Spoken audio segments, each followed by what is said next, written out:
Hello मित्रों। आज दो क्राइम मिस्ट्री एक्शन मूवीज़ की बात करेंगे जो आपका वक्त कड़क बना सकती है। तो सबसे पहले बात कर लेते हैं the most anticipated movie havoc के बारे में।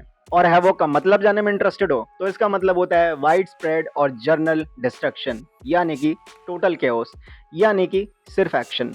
टिपिकल स्टोरी, ड्रग डीलिंग के गैंग वॉर के केस का इंचार्ज है हमारा हीरो, जो कि एक घायल पुलिस वाला है, घायल अपने कर्मों से, और इन ड्रग माफियाज वाली वॉर के बीच फंस गया है इस शहर के सबसे बड़े politician played by forest white talker का बेटा, जिसके बीच हमें एक लौती वर्थिट चीज इस मूवी की छोटी सी मिस्ट्री को सॉल्व करते हुए देखने को मिलता है। न्यू रिक्रूट एली का कैरेक्टर। मिस्ट्री है करप्शन की और ये गैंग वॉर असल में किसका किया कांड है। पर्दे खुलते हैं तो मजे तो आते हैं।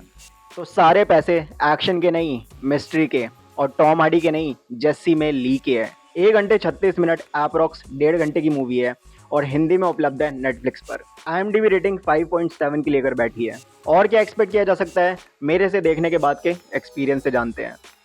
तो अगर इस मूवी को बिना किसी एक्सपेक्टेशन के शुरू करोगे तो ज़्यादा फायदे में रहोगे, जैसे कि मैंने करा। Being a Tom Hardy fan, बाकी सारे के सारे रिव्यूज़ को साइड में रखकर, जो कि मैंने देखे भी नहीं, क्योंकि ये तो मुझे पता ही था कि मूवी मुझे देखनी है। अगर ज़्यादा ही बुराई होगी तो फिर मैं उस बुराई को अपने दिमाग में रख के देखूंगा कैसे। तो इसलिए सारी बुराई को साइड में रख के मैंने इस मूवी को देखा बिना किसी भी उम्मीद के। अब बात करते हैं इसके एक्सपीरियंस के बारे में।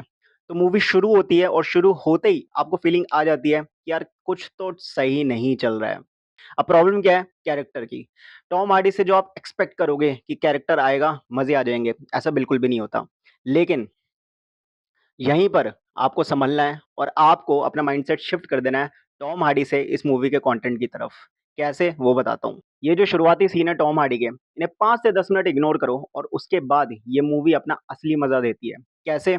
आपको देखने के लिए मिलता है वो कंटेंट जिसके लिए ये मूवी बनाई गई है। इसके action sequences, car chess, gun fighting और सिमिलर स्टफ आप समझ ही गए होंगे।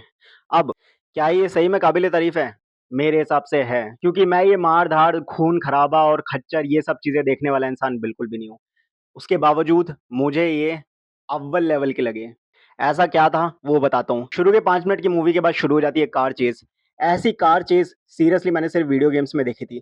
तो आप ये समझ सकते हो भाई कि जीटीए, एनएफएस इन्हें आप अल्ट्रा, अल्ट्रा, अल्ट्रा एचडी में देख रहे हो एक मूवी में। तो इतनी ब्रिलियंट आपको सिनेमैटोग्राफी मिलती है उस कार चेज़ में। उसके अलावा जिस चीज़ की और मैं तारीफ़ करूँगा वो है इसके सेट्स। आप सेट्स को देखोगे आपको लिटरली प्यार हो जाएगा। इतने एक्शन फ्रेंडली, इतने एक्शन ओरिएंटेड सेट्स बनाए हुए हैं, आपको हर मोमेंट ऐसी फीलिंग आएगी कि अभी कुछ ना कुछ एक्शन आने वाला है। उसके अलावा लिटरली मुझे यकीन नहीं हो रहा कि मैं ये कह रहा हूँ, बुलेट्स की साउंड्स तक इतनी सैटिस्फाइंग है। कुल मिला के अगर आप एक्शन लवर हो, तो आपको परम आनंद मिलेगा इस मूवी का एक्शन देखकर। मतलब हर एक चीज़ एक्शन से रिलेटेड, चाहे वो कार चेज़ हो, अ, बुलेट्स की साउंड्स हो, फायरिंग हो, फाइट्स हो रही हो, हर एक चीज़ आपको एक्शन से रिलेटेड टॉप नॉच अव्वल लेवल की मिलने वाली है। और मैं ऐसी ऑडियंस बिल्कुल भी नहीं हूँ। उसके बाद भी तारीफ़ कर रहा हूँ तो फिर एक्शन लवर्स के डेफ़िनेटली मज़े आने वाले हैं भाई। और इसकी एक्शन ओरिएंटेड सिनेमैटोग्राफी का आइडिया आप इस सीन से लगा सकते हो। ब्यूटीफुली एग्ज़ीक्यूट किया हेलीकॉप्टर शॉट। ये सारे हो गए इसके पॉज़िटिव पॉइंट, जिसकी वज़ह से मुझे लगता है कि आपको हैवॉक तुरंत देख लेनी चाहिए। लेकिन अब आते हैं इसके सब्जेक्टिव पॉइंट्स। अरे! सारा शोर आज ही मचा लो भाई। छुट्टी हो गई है क्या स्कूल की? स्कूल की छुट्टी के टाइम पे भाई साहब बहुत गलत टाइम पे रिकॉर्डिंग हो रही है। चलो भाई, लेट्स डू इट। लेकिन अब आते हैं इसके सब्जेक्टिव पॉइंट्स पर, इसकी स्टोरी और टॉम हार्डी भाई साहब पर। तो स्टोरी की बात करें तो एक डिसेंट स्टोरी है, which leads to the wrong casting of Tom Hardy. ये एक टाइम पास मूवी है और टॉम हार्डी इस वक़्त अपनी ज़िंदगी के जिस मुकाम पर है, अपनी लेटेस्ट सीरीज़ जहाँ पे उनका बैडेस्ट कैरेक्टर है और अपनी वेनम फ्रेंचाइज़ी की वजह से उनके फैन्स और जनरल ऑडियंस उनसे बड़ा एक्सपेक्ट करती है। कोई टाइम पास छोटी-सी पिक्चर नहीं। तो इस मूवी की सिर्फ़ एक ही नेगेटिव चीज़ है, that this movie shouldn't be a Tom Hardy movie. ये मूवी डिमांड करती है एक फ्रेश फेस। मैं आपको ये दावे के साथ कह सकता हूँ कि अगर इस मूवी में टॉम हार्डी की जगह कोई फ्रेश फेस होता, तब भी इसकी रेटिंग सेम होती, लेकिन एक्सपीरियंस लोगों का पॉजिटिव होता है इसे लेकर, क्योंकि एक फ्रेश फेस के साथ आपको ये सब ऑसम सिनेमैटोग्राफी, एक्शन सीन्स और जितनी मैंने पॉजिटिव चीज़ें बताई, वो सब आपको फ़ील करने के लिए मिलता। लेकिन जब आप टॉम हार्डी को इस माहौल के बीच में देखते हो, तो फिर आपकी उम्मीदों को धोखा मिलता है और उसी की वजह से आपका पॉजिटिव एहसास न्यूट्रल बन जाता है। तो ये वो बात है जो मेकर्स नहीं समझ पाए। इतना ही कहना था मेरा इसके एक्सपीरियंस को लेकर। तो क्या आप ये मूवी देख सकते हो? अगर आप एक एक्शन लवर हो, डेफ़िनिटली आप देख सकते हो। अगर आप टॉम हार्डी के लिए देख रहे हो, तो भाई पहले से ही बिना किसी भी एक्सपेक्टेशन के जाना। आपको कोई बैड एज़ स्ट्रॉन्ग कैरेक्टर नहीं देखने के लिए मिलने वाला है। बहुत ही एवरेज, बिलो एवरेज कैरेक्टर आपको देखने के लिए मिलेगा। लेकिन जब भी वो फाइट करेगा तो आपको लगेगा कि वो अबव एवरेज कैरेक्टर है। तो क्योंकि मैंने कहा कि ये एक्शन लवर्स के लिए मूवी है। तो अगर आप वो उस कैटेगरी में आते हो, आप डेफ़िनिटली देख सकते हो। लेकिन कुछ बड़ा एक्सपेक्ट किए बगैर, तो स्टोरी डिसेंट है, सिनेमैटोग्राफी आपको बहुत ऑसम देखने के लिए मिलती है। एक और चीज़ मैं बताना चाहूँगा, अगर आप एक गेमर हो, तो ये मूवी आपके लिए एक मस्ट होनी चाहिए, क्योंकि आपको परम आनंद मिलेगा इस मूवी को देखकर। इतना ही कहना था मेरा इसके एक्सपीरियंस को लेकर। वीडियो में आगे बढ़ते हैं। अब बात करते हैं मेरे टेस्ट अनुसार मूवी की। मूवी का नाम है एक्स टेरिटोरियल, और अब इसका मतलब जानने में इंटरेस्टेड हो, तो वो होता है लिमिट से बाहर जाना, अपनी टेरिटरी की, यानी अपनी ज्यूरिडिक्शन पावर से परे। यानी कि इस मूवी के हिसाब से जर्मनी की पावर यानी टेरिटरी से परे यूएस कॉन्सुलेट में ये सब बैड एस एक्शन करना, जो हमारी लीड इस मूवी में करने वाली है। कॉन्सेप्ट नया नहीं है, लेकिन स्टोरी सुपर इंटरेस्टिंग है। एक x German soldier US consulate में पहुंची है अपने बेटे जॉश के साथ, जहां इसका बेटा गायब हो जाता है और हमारी लीड को शक है कि उसे किडनैप किया गया है और इसके साथ कोई साजिश हो रही है। अगर बाहर गई तो वापस कभी नहीं आ पाएगी। अब इसे बिना अपनी देश से मदद लिए इसी एक्स टेरिटोरियल एरिया में रहकर अपने बेटे को ढूंढना है, जिसके बीच मिस्ट्री सॉल्व होने वाली है इसके साथ चल रही इस कॉन्स्पिरेसी की। 1 घंटे 42 मिनट की मूवी है। हिंदी डबिंग इंग्लिश से ज़्यादा बेहतर है, क्योंकि अमेरिकन मूवी नहीं है, but subtitles are always recommended from my side. 5.7 की रेटिंग पर है, जो कि डेफिनेटली इंसाफ नहीं कर रही है मूवी के साथ, इसलिए मैंने एक्चुअल में 8 रेट किया है। और मेरा इसे देखने का एक्सपीरियंस कैसा था, आओ जानते हैं। ऑल राइट मित्रों, एक्स टेरिटोरियल अभी जस्ट खत्म करी, और इसे बोलते हैं एक्सपीरियंस। जब एक्सपीरियंस ऐसा होता है ना, तो जो पॉजिटिव फीलिंग होती है भाई, उसे शेयर करने में आते हैं मज़े। हैवॉक के बाद अगर तुमने ये देखी, तो तुम्हें परम आनंद मिलने वाला है, और अगर तुमने हैवॉक नहीं देखी, तब भी तुम्हें परम आनंद मिलने वाला है। तो सबसे पहले इसी चीज़ की बात कर लेते हैं कि ये मूवी किस किस को बहुत ज़्यादा पसंद आने वाली है। सबसे पहली बात तो एक्शन के फैंस आ जाओ।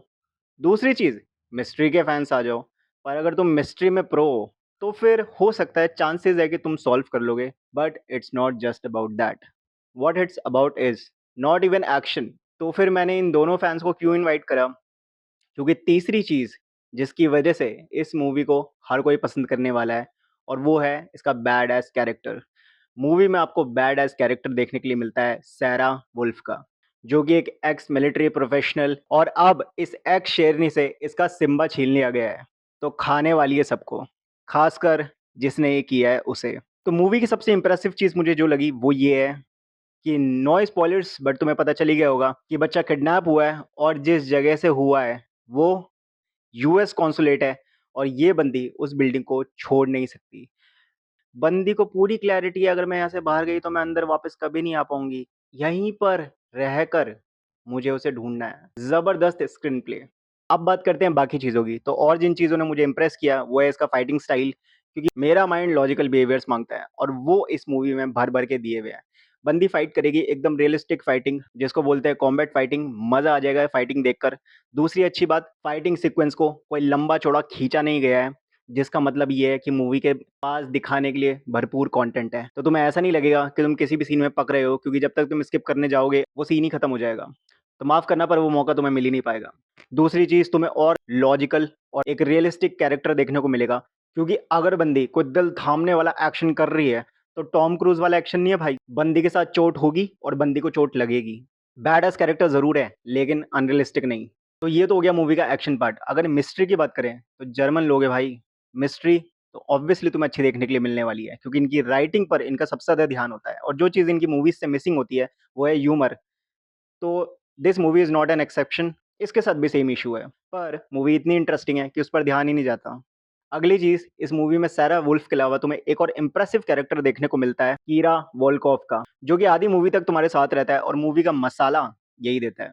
इससे ज़्यादा इस कैरेक्टर के बारे में कुछ भी बोलना एक स्पॉइलर होगा। तो मिस्ट्री लेवल हाई है इस मूवी का।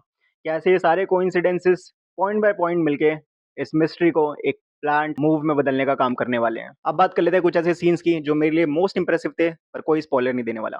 पहली चीज, रॉक क्लाइंबिंग नहीं, बिल्डिंग क्लाइंबिंग होने वाली है, मजे आ जाएंगे सीन में। दूसरा सीन, पूल वाला सीन, तुमने जो एक्सपेक्ट नहीं किया होगा बंदी वो करने वाली है। झटका सिर्फ वो खुद को नहीं, देखने वाले को भी देती है। ओवरऑल इस मूवी का एक्सपीरियंस मेरा बहुत शानदार था। इससे पहले मैंने जिस मूवी को इतना एंजॉय किया था, उस मूवी का नाम था कैरी ऑन, जिसकी बात मैंने जस्ट पिछले ही वीडियो में करी है, और वो भी आफ्टर वॉचिंग हैवॉक। तो भाई शानदार, इसे बोलते हैं सही कास्टिंग, सही स्टोरी, सही एग्जीक्यूशन यानी कि स्क्रीन प्ले, और गजब का एक्सपीरियंस। हालांकि मैं इन जर्मन सिनेमा का ज़्यादा फैन नहीं हूँ, लेकिन ऐसी कुछ मूवीज़ आती हैं जिन पे ये अपनी खूबियों पर खेलते हैं, जैसे कि इनकी राइटिंग, जो कि ये मिस्ट्रीज़ लिखते हैं। दूसरा, इनका एग्जीक्यूशन। तो अगर एक सीरियस सिनेमा बनाने की बात है, तो फिर भाई बेस्ट है ये लोग। तो मेरी तरफ से हाईली रिकमेंडेड मूवी है। जिसे भी बैड एस कैरेक्टर देखना पसंद है, मूवी कब शुरू से लेकर एंड तक खत्म हो जाती है पता नहीं चलता है, और लास्ट में सिर्फ एक ही फीलिंग आती है, वाह मूवी हो तो ऐसी। ऐसे ही फ्रेश फेस हैवॉक को चाहिए था। तो एक्शन के अलावा कास्टिंग में भी मजे आते, लेकिन नहीं, खूब पैसा है, फूको फिर कहीं भी। इसलिए मैंने तो एक्स टेरिटोरियल को ज़्यादा एंजॉय किया, एंड आई होप इस वीडियो को देखने वाले सब करें। मिलते हैं अगले वीडियो में। जय हिंद मित्रों।